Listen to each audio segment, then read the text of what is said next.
Kailangan ko i-report itong nangyari kay Lolong. Kasi alam mo naisip ko, baka mamaya yung mga atubano sumugod dun sa presinto, sila rin yung mga may kagagawa nito kay Lolong. Good luck kung makakapag-report ka. Walang signal dito.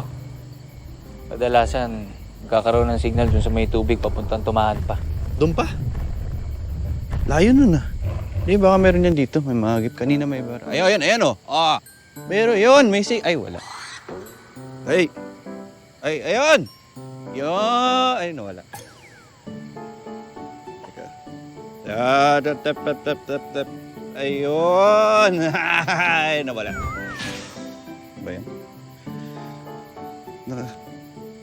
Tapos,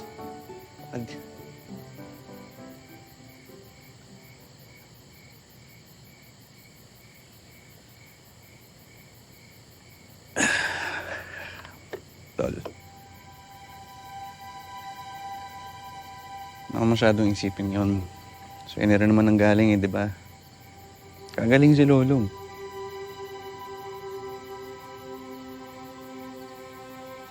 Di lang yun, Bukay. Ano pa? Nadagdagan din yung mga kalaban natin. Ayun, pati mga kapwa atubaw na.